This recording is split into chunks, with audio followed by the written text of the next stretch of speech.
السلام عليكم ورحمة الله وبركاته. ازيكم عاملين ايه؟ لو مهتم بالجديد والمفيد في عالم التطبيقات اشترك في القناة وفعل زر الجرس عشان يوصلك كل ما هو جديد ومفيد في عالم التطبيقات. اشتراكك في القناة وتفعيلك لزر الجرس واشتراكك في عضوية مميزة بيخلينا نقدر نساعدك ونرد على كل الأسئلة والاستفسارات بتاعتكم حول التطبيقات وعالم التطبيقات. عايزين تعرفوا التطبيق ده بيعمل ايه، التطبيق ده فايدته ايه، التطبيق ده بيشتغل ازاي، التطبيق ده حقيقي، التطبيق ده فيه ميزة معينة بتدوروا عليها ومش قادرين توصلوا له، عارفين ان الميزة دي موجودة في التطبيق.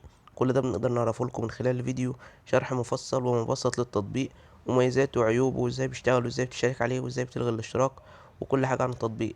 بالاضافة كمان ان احنا بنعرفكم التطبيقات الجديدة اللي جوجل بلاي بتنزلها واللي بتسهل على الناس حياتها وبتخلي الناس حياتها بشكل افضل وبشكل اسرع.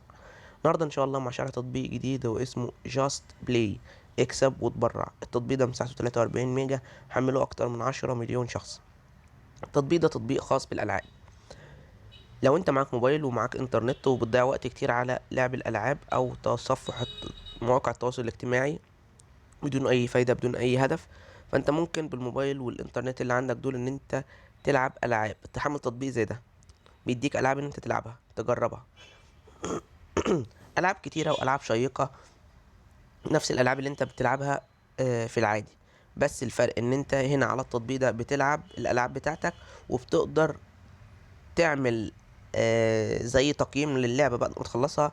لعبة كويسة، اللعبة مملة، اللعبة شيقة، اللعبة فيها مميزات كذا، اللعبة فيها عيوب كذا، الكلام ده.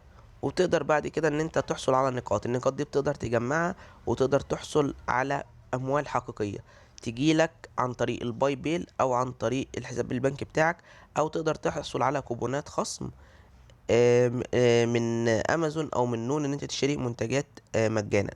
كمان بتقدر من خلال التطبيق ده ان انت في حالة النقاط اللي انت جمعتها مش محتاجها او انت بتحب تعمل خير، بتقدر ان انت تتبرع بيها لجمعيات خيرية على مستوى العالم. فكل الغرض من التطبيق ان انت بتلعب العاب بتجمع نقاط بتحصل على اموال او تقدر تتبرع بيها لاي جمعيات خيرية على مستوى العالم. ده كده الغرض من التطبيق وده فايدة التطبيق. مشكلة التطبيق انه بيتضمن اعلانات ويطلب منك الاشتراك، بالاضافة لان التطبيق بيكون باللغة الانجليزية ومفيهوش لغة عربية. بس كده يعتبر ابسط شرح بالنسبه للمميزات والعيوب. لو عجبك شرح التطبيق يا ريت تدوس لايك للفيديو. لو عايز شرح التطبيق معين يا ريت تسيب لي في كومنت. لو اكتشفت ميزه او عيب للتطبيق في اي تحديث من التحديثات القادمه اكتبها في تعليقات الفيديو. بمناسبه لو اكتشفت ميزه او عيب اكتبها في تعليقات الفيديو، فده دايما تنوه بالنوع عليه في اخر كل فيديو، علشان لو اي حد شاهد الفيديو حمل التطبيق ولا في حاجه مختلفه يكتبها في التعليقات. واحنا دايما بنثبت التعليقات بتاعت الناس سواء الايجابيه او السلبيه. الكلام ده بنقوله ليه؟ بنقوله عشان بعض الناس اللي بتخش تشوف الفيديوهات الموجوده على القناه وتلاقي فيها حاجات مختلفه تقول لك انت ليه مش قايلين كل الحاجات الايجابيه او ليه مش قايلين كل الحاجات السلبيه. ده ببساطه لان وقت شرح التطبيق ونزول الفيديو ما كانتش الحاجات دي موجوده. اما لو انت شاهدت الفيديو بعد نزوله بيوم بيومين باسبوع بشهر هتلاقي كل الحاجات اللي قلنا عليها عن التطبيق هي اللي موجوده في التطبيق بالظبط. وشكرا، السلام عليكم.